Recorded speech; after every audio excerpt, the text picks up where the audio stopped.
Hello, fabulous people.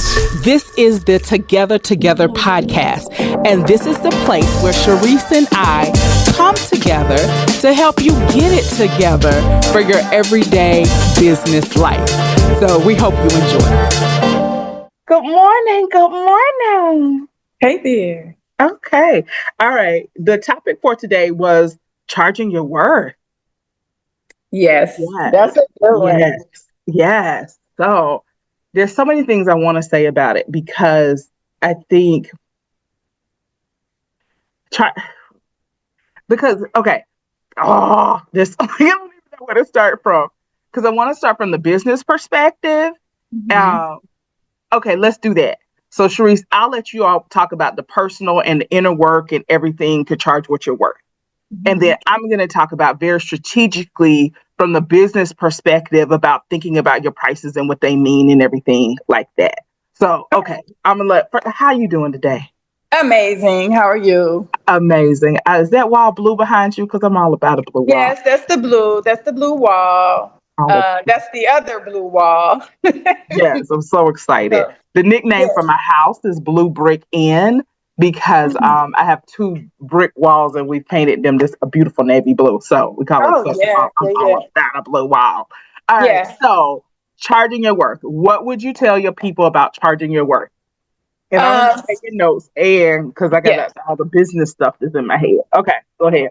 Yeah, so this is definitely my space because this is a space that most of my clients face. And I know people are like, what do you mean with the image and the branding and all that? Well, it comes into play because most of my clients are transitioning from corporate to entrepreneurship. That's the majority of my clients. Or they are long-term expert entrepreneurs who are Gen X now facing this new world that we're in, right? Old school therapists, real estate agents, hairstylists, beauty professionals, whatever it is they do, mostly in that beauty, real estate, fitness space, but entrepreneurship, right? And face the pricing issue. Number one, because of having long-term clients. Okay. And how do I go up on pricing? How do I stay loyal to them when, they've been loyal to me and, we have great relationship, you feel some kind of way. Well, first of all, we're going to start with economy. It just is what it is. Rates go higher. Say that part. Yeah. Okay. It's more expensive. And I'm just hitting some basics so that we can get to that mindset part because I want people to understand why it's so important for you to, if you are in business for yourself, to understand why you have to go up on your prices. If you're paying more for your products, if you're paying more for your space, if you are paying more for anything, you have to charge more to be able to thrive in business, right? Right. Okay, so, and that's the part you'll speak to that more, I know, Natalie, but just wanting people to understand because a lot of us, our loyalty is that, we'll keep you at the same price. And that is absolutely not fair to you. Yeah. Yeah. And it's not a sustainable model. It's not a sustainable model. Your expenses are going to increase. I mean, if we just look at the price of eggs right now, and so most restaurants are having to raise their prices literally because their bottom line has of what their expenses has increased. And so we cannot continue to stay profitable if the prices are going up on everything and we're keeping our price the same. Okay. Yep. So big deal. Okay. And even for the ones who are going up on your prices, are you pricing appropriately? Okay. So I'm going to go back to mindset.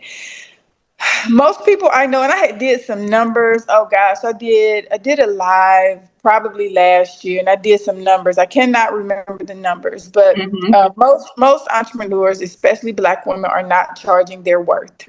Nowhere near their worth. Okay. And that begins with your belief system. Okay.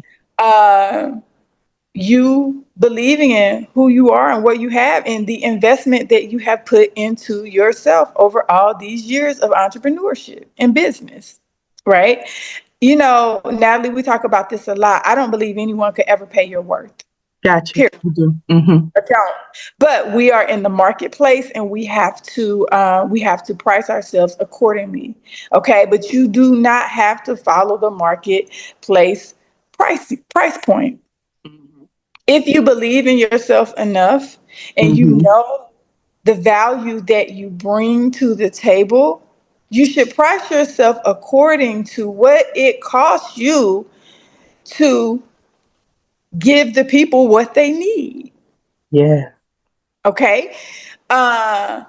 Who is your client? What is it that your client needs? What price point do I need to make sure that I serve them the way that they need to be served? Right? So you can't do that off pennies. You Right. can't do that. And I'll give you a secret. You know, mindset is on this side of life, and I have numbers for this. So we'll have to touch base on this again, but there's no way I can remember these numbers off the top of my head right now. But price point is a huge factor in whether people book with you or not. Yeah. Whether people who want quality will not book your low end Mm-mm. cost Mm-mm. because they think that you don't know what you're doing. They Mm-hmm. think that you don't know your worth. Mm-hmm. So Mm-hmm. therefore, you're not gonna give me what I need. Right. When it's so not true, it's such a cross in communication because you know you've been doing this for how long? Mm-hmm. And the kid over here across town has been doing this for 2 years, and they charge double, triple. Excuse me. Where is the miscommunication? Yeah. Yeah. So it goes back to, you know, trust, belief, and value in your own system and what Mm. you bring to the table. You know, how do you see yourself? How do you feel about yourself and your business? And how do you value yourself, your business, your services, your products? Right. How do you value it? Right. You know, so and I just literally had a Zoom probably Thursday about pricing for a corporate professional who is coming out into the workspace, and into the entrepreneurship space, and you know she's struggling. Everyone struggles with pricing, believe it or not. It's why you leave so much money on the table because you don't want to call people and tell them the price, or you just don't know how to set up the sale. Yep. You know, so that most people will pay you whatever it is that you Yeah. charge Yeah. if you're coming into the right person. And then if you're not connecting with the right people, then you have to reevaluate where you are. Yeah. You know, so that's even setting up your brand, you know, setting up your branding and how you look in the marketplace.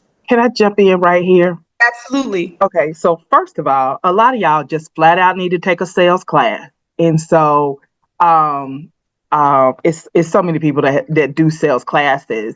The one that I like the most is not Franklin Covey. What's the other one? Dale Carnegie. Dale Carnegie Mm-hmm. does a sales training class for about $2,000, about 2-3 days, and that'll get you there. So if you though cannot afford a sales class, then you need to go read 3 or 4 sales books. Mm-hmm. Please do. Just get information on how do you sell yourself, how do you sell your product. Please do that. Now, with that being said, I also need you to know what your sales process is so you can know when you're losing your people. And so is it that you don't have any leads? And so you need to go focus on leads because you're not even getting to the sale. Or is Yeah. it that you're getting to the sale and you have them all there, but you're losing them at the pricing? So if you know, hey, I got 100 leads, but every time I talk to them, I have them hooked in until I get to the pricing, then you could be losing them at the pricing. And so you need to rework your sales strategy. So you might need to lead with the price. And so you're getting 100 leads now, but they're Yeah. making it through your process and you losing them on the tail end when you introduce the pricing at the end. So maybe you need to tell what what the pricing is up front.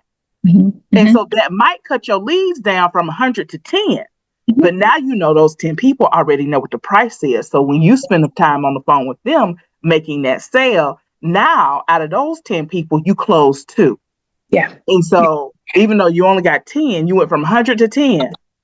Yeah. But out of that 10, you closing 2. When out of 100, you was closing 0. But you won't know what your numbers are if you're not paying attention to what is your sales process.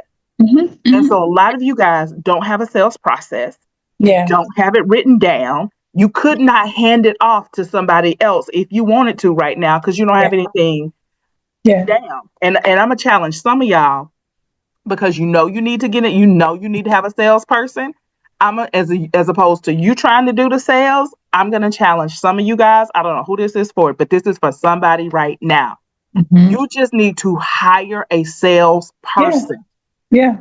Hire them. You can hire them from the Philippines for $6 an hour. You can, but you got to write the protocols. You got to think about what needs to be said. You need to sit down and write what the objections are so that your people will know how to overcome the objections. And so you just need to have a sales department and a sales team to make the sales for your thing. So I don't know who that's for, but it's for somebody because you're trying to think, okay, how do I add sales to my thing? And you just need to add a person who can do the sales. It would be wonderful if you have somebody who's worked in sales before and they know how to close. They know how to sell through building a relationship and through asking questions. And so they can tell you 2 or 3 different sales techniques. They can tell you 2 to 3 different closing techniques. They can tell that to you and when you don't know. But at the very least, start reading some type of sales book so you can be in the mind of what's prospecting, what's lead generation. Okay, when are we actually making the sales pitch? What do my people need? What do I need to make a better sales pitch? Do I need some images? Do I need some graphs? Do I need some data? Like what are the things that you need? Okay, now I digress. Oh no, that was perfect. You took words out of my mouth and took it and put gold on it. Because that's what I was gonna say next. You probably shouldn't be selling your own product. If you can be seeding, but you should probably have someone that is closing for you. You need a closer. And that's someone who knows you, knows your business in and through, and can close the deal for you. And then also, it makes you look like a legit business. It does. Because you cannot do everything. Can't do everything. You cannot do everything. You should be closing, especially bigger deals. Right. Some people are capable. I have a couple of girlfriends who absolutely are capable, but they are also sales experts. Exactly. So even locally, there are quite a few, and I have a really close friend. She'll probably be doing something with us, Natalie, for our event for sure. She'll be closing deals for us, but just even doing a presentation, because she's absolutely a closer in any situation. That's just what she does. She's able to evaluate. Able to see, like you said, be relatable, listen, because you have to be a listener. Yeah. Okay, you cannot be the talker when it comes to sales. You have to listen to what the client wants so that you can give them what it is that they want. But bottom line, even hiring a salesperson, I don't even like using that. I don't even like using hiring a salesperson. Acquiring a team member as a sales member, it boils down to belief. Yes. Do I believe enough in my business and my service and my products to have a closer? Yeah. You should. I don't care how small. It will change your game. It will change your game. It's absolutely going to change your game. To have a person on your team who is dedicated to talking to your client. Who's literally only setting up appointments and talking to them about buying your product or service. Like that is a game changer. That will take you that's going to take you to the next level. And there's so many different ways you can structure the pricing. There are still people out here who work 100% on commission. Yes. And so find somebody who can work this thing on commission. So you have to them until you got the money in the bank. Yeah. And guess what they're going to do? They're gonna close them deals because they want to get paid. Yes, That's yes. how it works. Like It it, is, and it will work for you. So, will and work that for goes you. back to, my one woman show, the CEO. Like that's why you can no longer be a one woman show on this side of business. Yeah. Okay, I want to say pro tip. Pro Mm-hmm. tip is every sales call that you do, if you're going to do them yourself or if it's on your team, start recording those sales calls so y'all can Yes. review them and refine the scripting. Mm-hmm. And Mm-hmm. so when you listen to 5 sales calls and you realize that every time you lost them back to the pricing, on the pricing, they were all engaged with you and up until the pricing, Yeah. then Yeah. okay, somehow in this script, I got to do the pricing differently or I got to put the pricing or they need to know the pricing ahead of time. Yeah. So, okay. All right. I'm going to pivot to more the business side. Anything else Yes. you wanted to say on the personal side, like doing that personal work? No, I'll come back after you hit this business. Okay. I keep hearing that thing with people of, but I want to serve my people and I don't want to leave my people. And so therefore I don't want to raise my prices because I'll leave behind the people who need me the most. First, I have to say very harshly, if you are a for-profit business, you are in business to make a profit. Mm-hmm. Mm-hmm. It Mm-hmm. is what it is. And so Mm-hmm. let's have a hard conversation about you are in business to make a profit. Yeah. And so if you want data driven results, then you got to make data driven decisions. Mm-hmm. That's Okay. good. Now, I am a therapist. And so therefore I understand wanting to support the people. And so you can also figure out how can I create maybe a product or a workshop, something where the people can get what they need, but it's not taking as much of my time. And so, for example, if I'm a therapist and which happens to a lot of therapists, so let me talk to you, I want to get off insurance panels, but I really like helping the clients who have insurance. Mm-hmm. Okay, Mm-hmm. so then maybe what if we create a workshop for them or a course or a class for them? So you're now on a one to many model. So they still paying you $100, but now 10 of them are paying you $100 at the same time because you moved it into a workshop or one to Mm-hmm. many model or a course or a group or a class or something. And Mm-hmm. so now you can raise your rates over here to attract this new client who can pay this rate. Mm-hmm. Mm-hmm. Like there are ways to do it, so let's figure out the ways to do it. Okay. And there's so many different pricing models. So I don't know if you guys know lately, people are doing the new equity pricing model. I can't remember, it's something about jars and green jars or something. I don't know if you heard about it yet, but it's Yeah. where you price your your fair price. Your fair Mm-hmm. price is middle of the road.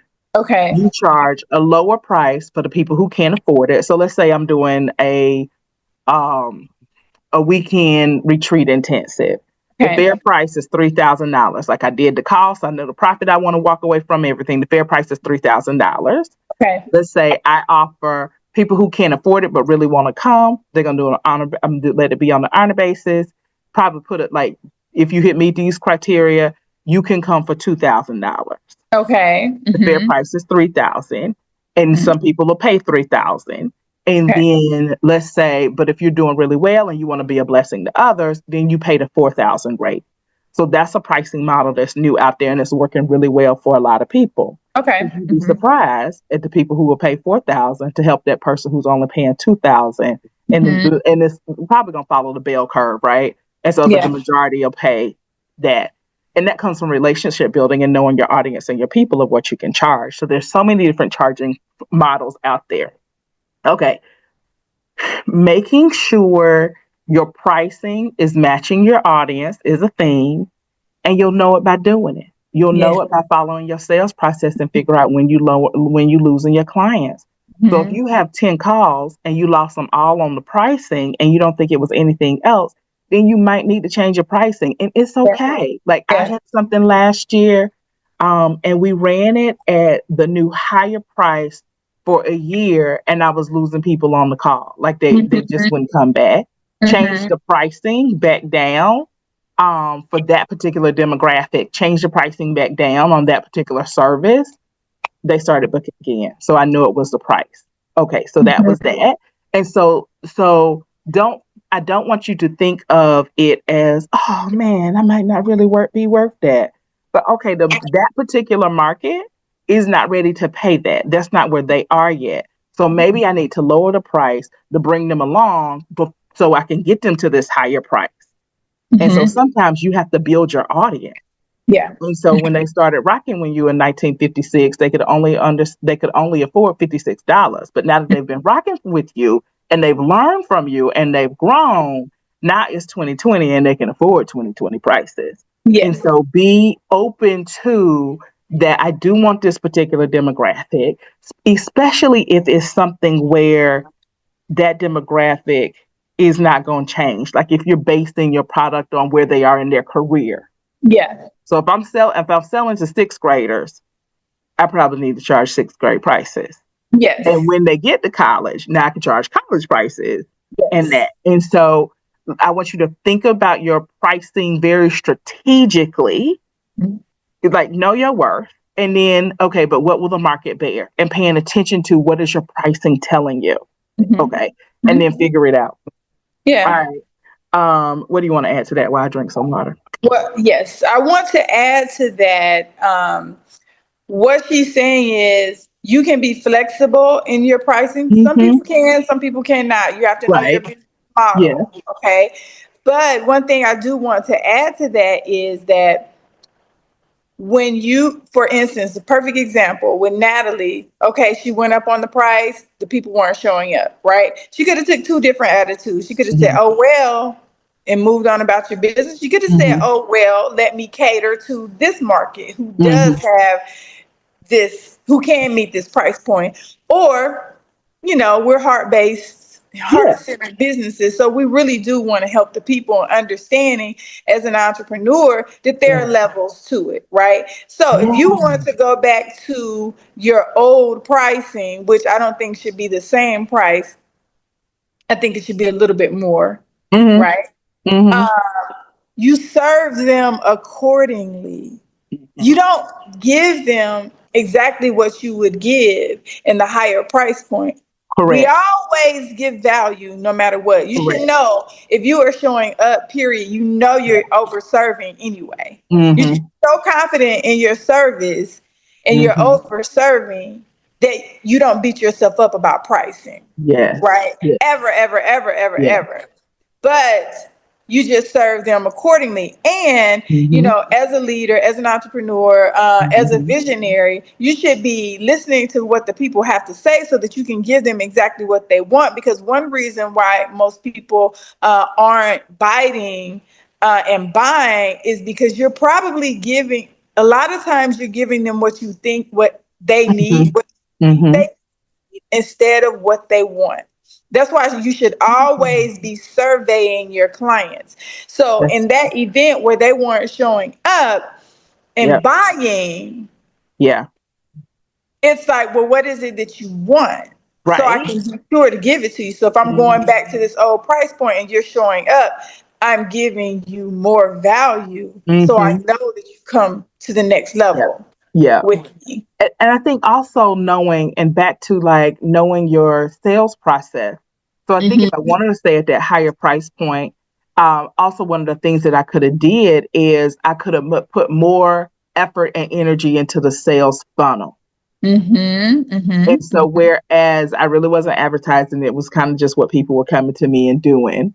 But if I had like really built out the sales funnel, which I could have, like working them through, then I would have known the people who would have got on the phone with me would have been there. So, or would have been ready to buy. So it's okay. That's like a sales funnel onto another product. So it works. But like know your business and know what like each product is doing, and is it feeding another product or another service, and kind of working it down. And y'all know Russell Brunson. Yeah, the ClickFunnels guy. He always is talking about your funnel should never end. So you should always have the next thing to offer your people, and the next thing to offer your people, and the next thing to offer your people. So, okay. I want to talk about knowing your worth, charging your worth, and packaging it well. Yes. And so there will come a point where your price is going to demand excellent packaging. It just is. Yeah. And so that's going to be different for everybody. But somewhere in there, you're going to have to just go ahead and and stop using Canva. Canva will get you a lot of places. I was using Canva at 1 a.m. this morning. But there's going to come a time when you need to get everything professionally, graphically designed and everything, and really talk to a branding company so that everything is consistent across the board with your branding, your signage, your all of your print materials, all of your online materials, that everything is flowing and looks really, really well. And so just also know that um, different levels are going to require you to up your game. Yep. Like you to up your game. And I think that's what I'm learning right now. Like, man, if I wanna operate on that level, I need to look like this. Yeah. Yeah. And I think there's a little flexibility in that. And where are you getting your people from? What are your people seeing? How long have your people been with you? Because if they've grown with you, then you might not need to be able to, you might not have to do all of that. Like if you have that relationship there. But if they haven't grown with you and you're getting out there, like if you move into, I would say, a new part of town, a new stadium or something, wherever you're presenting at, you may have to up level your game and get everything kind of professionally branded and that professional, really polished look to really charge the rates you are. And so one of my mentors, he was talking about the furnishing in my office.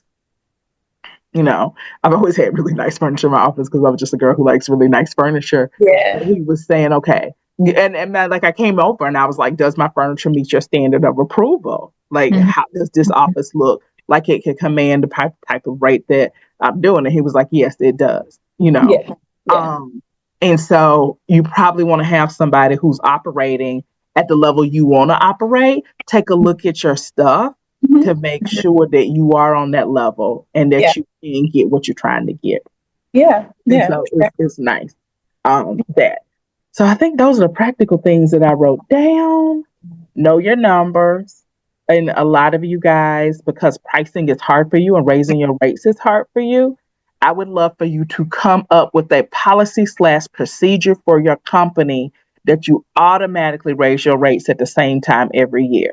Yeah. So we call it a cost of living increase. So whether you want to do 3%, 5%, a flat $5 or a flat $10, but every single year. And then your clients will know to expect it.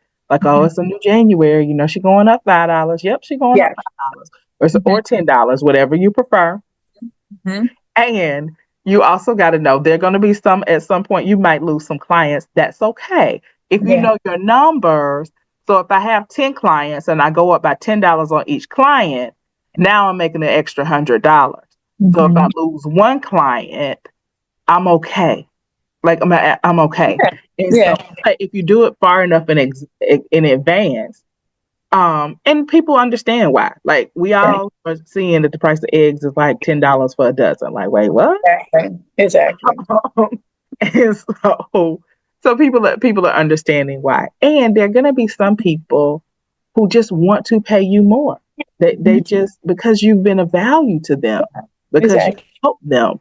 And the way they give to you is how they say thank you. And so one of the things I wanted to say is when I was really struggling with pricing, because when I first, it's so funny because I ain't struggling no more. But when I first started out as a therapist, I was like, I just charge $25 an hour. And my supervisor was like, no, you cannot. And I was like, but that's $25 an hour. That's excellent. She was like, no, you will burn out. You will die. Like you cannot. So at the beginning, I want to say if you're charging with pricing, have a mentor who can kind of tell you right here, you need to start here. Okay. Have a mentor. That's the fastest way I can think at the beginning. And then I had to get to a point where I had to say, because it's the unworthiness piece, right? Like, oh, I don't know if I can do this. And so that just kind of shake. I had to, because you don't want it to come out in your voice when you're on the phone, right? Right. And so, because your clients will hear that, or your future potential clients will hear that. So you want to be very confident So two things. You want to be very confident that you can handle their problem. So you Yeah. want to make sure that on that sales call that you're giving them the hope that once they work with you, that you're going to solve their problem. Yeah. So you really want to be confident on that thing. And when you say your pricing, you want to be confident with your pricing. So at one point I was really struggling with that, and my supervisor and I, we had to work on what's just and what's fair, and then when I give mercy. Mm-hmm. And so she was like, I think at that time I was like maybe about 125. And so she was like, okay, Natalie, 125 is what's just, and that's your fair pricing. Mm-hmm. I think I was feeling like, well, I got some clients at 50 and some clients at 125 and some clients like are higher, and I like, so I'm being unfair and da da da. And she was like, look, and so talk with people until you find that thing that works for you money wise. Yeah. And so she told me, Vicky Lee and George, she told me, all right, Natalie, 125 is the just price. That's the fair price. If you choose to give mercy to some people at the $50, $75 price, then that's okay. You can choose to give mercy to them, but 125 is a just and fair price. Yes. And for whatever reason, that worked for me. Yeah. And so you may have to find the thing that works for you. Later on, I made a deal with the universe. Mm-hmm. God, depending on the day of the week. Okay, because your price will weed out some clients and weed in some clients. Exactly. So the universe, I made a deal with the universe, is that it will bring me the clients who are perfect for me right now at the level that I'm at right now. Mm-hmm. And the price is part of that. Mm-hmm. And so you just, they work in tandem.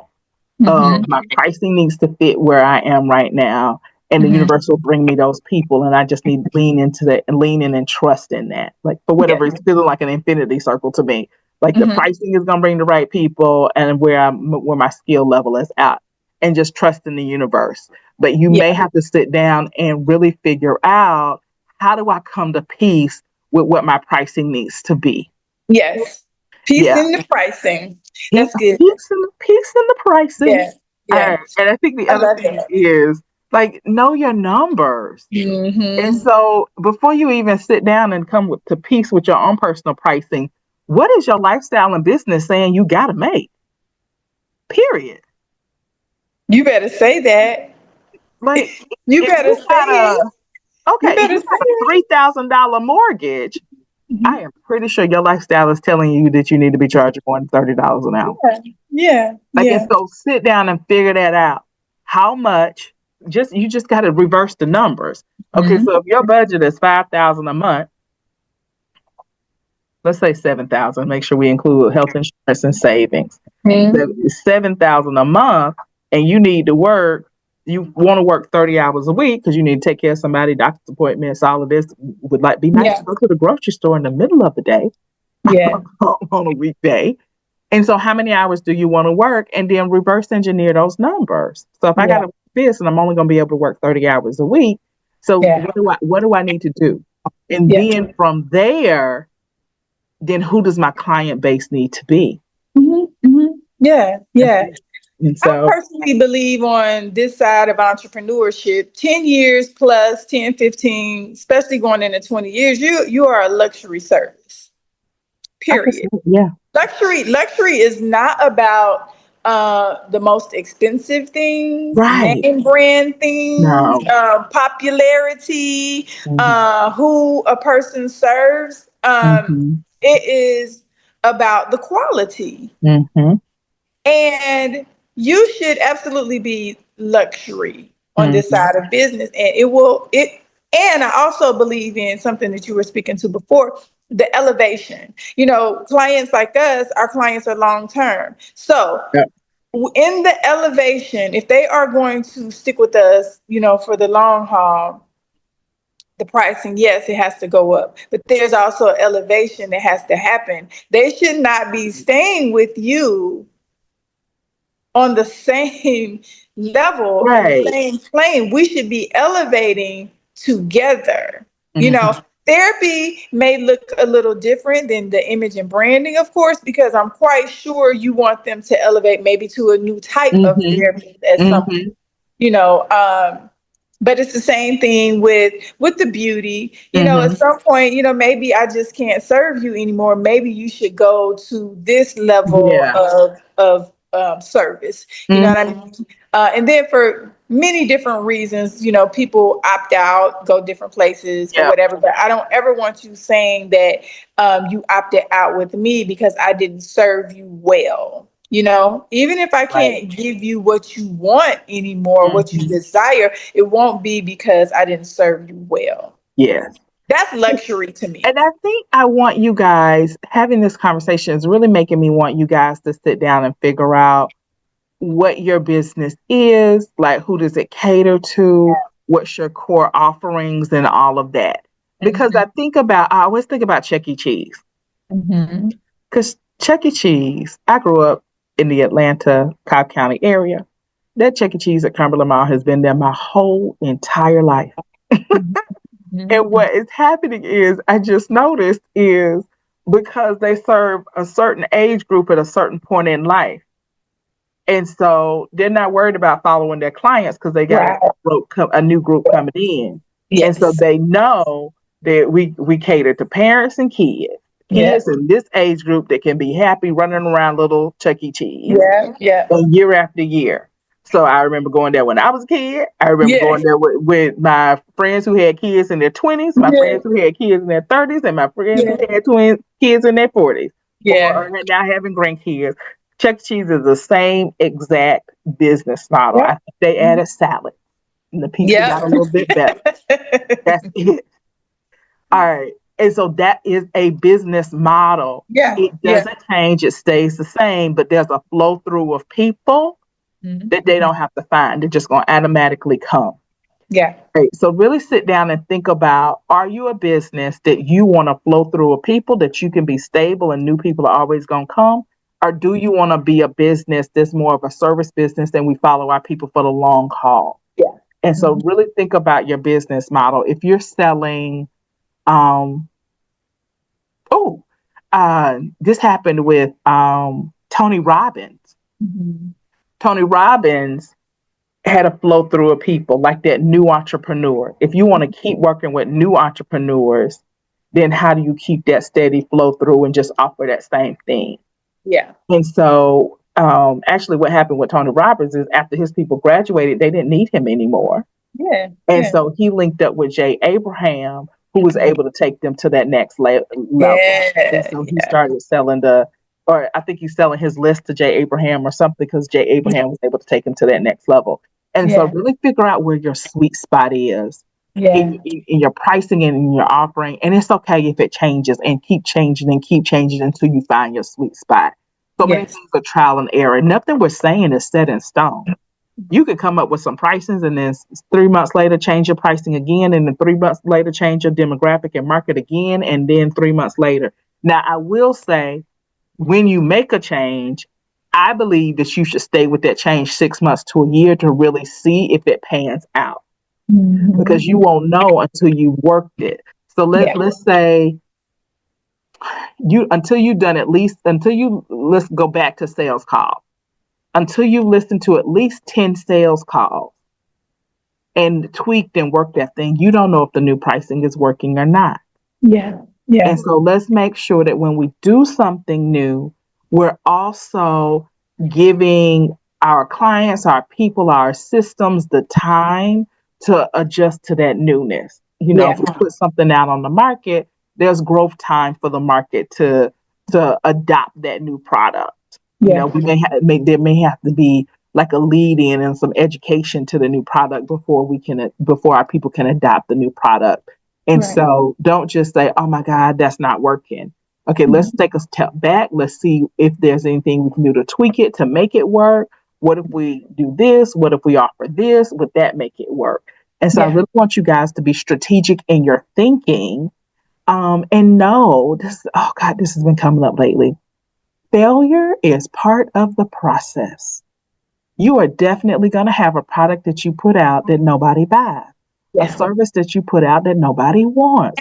Failure is part of the process.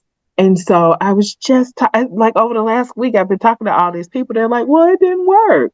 Okay, great. Like, wonderful. Like, you've learned something new about what doesn't work. Let's go figure out what does work. Now you have some information to work with.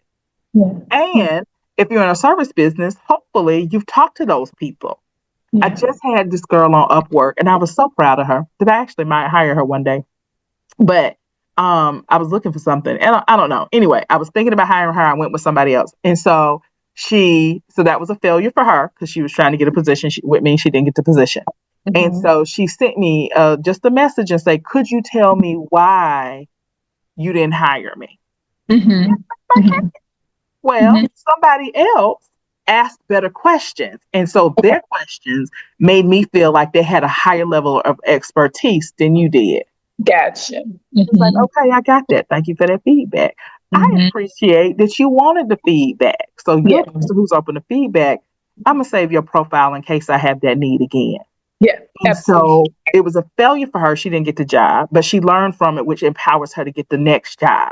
Yes. And so I'm really, really, I don't even know the girl, but I'm really, really proud of her. Yeah. So you don't know how your failures may set you up for something new or for something different in the future. Yeah. And so don't get discouraged with failures. Failure is part of the process. There's no way. Yeah. Yeah. And you never know. I mean, think about all of the stories of companies who put something out and it was a failure in one way and a success in another way. Yeah, no, Viagra started out as a heart medication, completely failed as a heart medication. I never knew that. Yes. It's one of those fun facts that I know. So anyway, it completely failed as a heart medication. Okay. And then they realized, oh my gosh, I got these sexual side effects. Okay, so they rebranded it as a whole nother item for sexual performance, and now they got a seller. But it was a failure. And so your failures are gifts in dirty wrapping paper. Yes. I love the term. They're gifts in dirty wrapping paper. And so, especially in business, and y'all, the big companies, think about how much money they throw into research and development. They're just trying stuff. I want to cuss on that because I think of Cat Williams when he's like trying shit, just trying shit and trying shit. And so sometimes you have to do that in business and with your pricing and charging your worth. My last things, but know that you're absolutely worth it. Like do the work you have to do to know that you're absolutely worth it, to get out there and do it. And if you've reached that, what is it, Cherise? 7,000 hours to mastery or 10,000 hours to mastery? I think it's 10,000 hours. I think it's 10,000 hours to mastery. Yeah. So 10,000 hours. That's okay. 10,000 hours to mastery of your craft, which usually takes 5 to 7 years. Which Cherise was saying, if you reach that 10-year level of being in your craft and operating, and you have those experiences, you know you got that 10,000 hours locked. Yeah. Then yes, you can be a luxury level. Yeah. And so I'm gonna give y'all homework assignments because I always want y'all to have practical. Okay. So if this is for the person who has, you've been doing your craft over 5 years. You have those 10,000 hours. Okay. So first, I want you to read the book, Blue Ocean Strategy. Blue Ocean. I think it's Blue Ocean Strategy. Q, will you look that up for me real quick? It's Blue Ocean and put it in the strat. It's Blue Ocean something. I think it's Blue Ocean Marketing or Blue Ocean Strategy or something. But that book, I want to get that specific for you guys. And then I want you to find, and I can't remember the title of the book, but it's probably a couple of books out there on selling luxury, on how to sell luxury. Because I want you to elevate your game to that next level and getting that new information in your head and thinking about, how do I position myself? How do I position my company, my business, my services to sell at that luxury label? And what does that mean? Okay, you guys, it's called Blue Ocean Strategy by Renee something. Let me spell that last name for you. It is Renee, I would say, Ma Maubourgene. Anyway, Mauborgene. And so Blue Ocean Strategy. And they start talking about how Cirque du Soleil is a circus. Mm-hmm. It's a circus. Mm-hmm. But they completely changed what circus is. Yeah. They came into the market offering something that was so different. Yeah. That I think the Cirque du Soleil tickets were like $100 to $200. Yeah. It's an Exactly. experience. It's an experience, and They everything. leveled up. They leveled Yeah. up, but Yeah. it's a circus. At the end of the day, it is a circus, and so they Mm-hmm. leveled it up. So that's just an excellent example. And Blue Ocean talks about how you can do that in your own world and your own business. Okay, so I want the best for y'all. Okay, all right, Cherise, what's your final thoughts for today? Trust yourself. I think a big point for me is that 10,000 hours equals luxury level. Like you are, you have the ability to present yourself on luxury level if you have put that 10,000 hours in.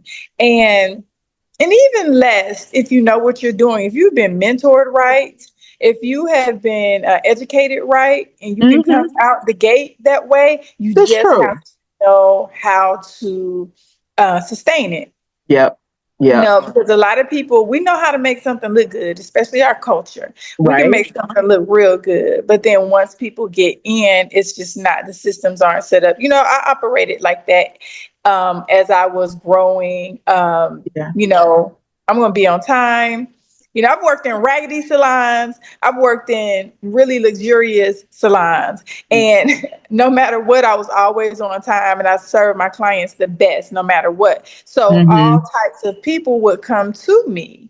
Yeah. No matter where I was. I just learned early on, like, the difference in, I cannot even serve my people in certain spaces, especially the type of clientele that I was attracting. So yeah, you can create whatever it is that you want. Like, it's the experience. People want the experience with you. You don't want people to walk away saying that they had a bad experience, or they had a ghetto, or a unprofessional experience with you. People, loyalty can look really different. People will follow you. People will keep up with you. People will take care of you if you take care of them. But throughout the journey, you just have to keep it loyal, keep it luxury as possible. Yeah, definitely. So, okay, this is random. You write this down. I want us to talk about this one day, because I think we both went through this shift of, I think when you first start out, you trying to make everything look on the outside good, and then you don't know about the back end and the inside and making it look good. And now I think you really spent last year, and I'm actually doing it this year.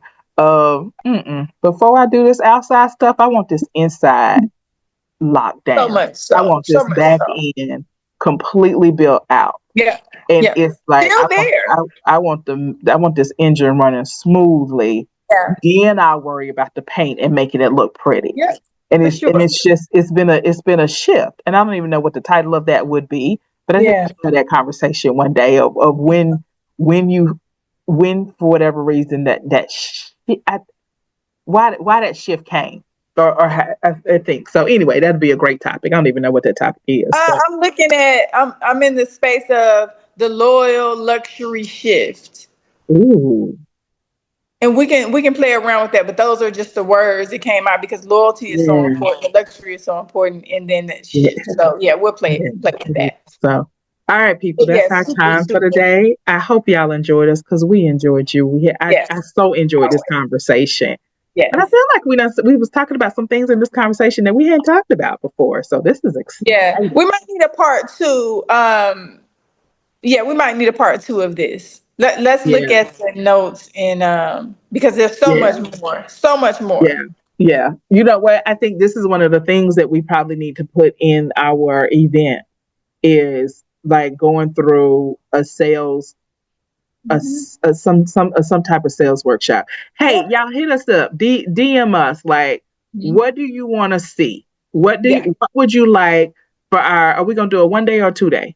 I event? think a 2-day. I think we should Okay. do a 2-day. All right. We're going to do a 2-day event. We don't know when. We don't know when. We don't We know where. working on it. But we're definitely, but what do y'all want? Like, and so if you want sales, a sales workshop where we talk about it. And I want workshops where we not just give y'all the information, but we practice. Like we write it. Like I would love to give you guys a workshop where in that workshop we go through developing a sales script for and your team. Like this sales script that you use that we get. Like I would love for you to walk away with a sales script that you could then take, hire somebody down the street, somebody mama off of Upwork, a retired teacher, and say, use this script to sell my product. I would love to do that. I think that would be a really fun. Yeah. Oh yeah. Okay, but do y'all want that? So hit up Cherise on Facebook, hit me up on LinkedIn. Let me know if you guys want that, and we'll start putting together an event that you guys want and that's gonna serve you really well. Yeah. And so I absolutely can't wait. All right, follow us on YouTube and our YouTube channel, Together podcast, where we come together to help y'all get it together. That is Cherise B, and I am Natalie Elliott, and y'all have a great day. Yes.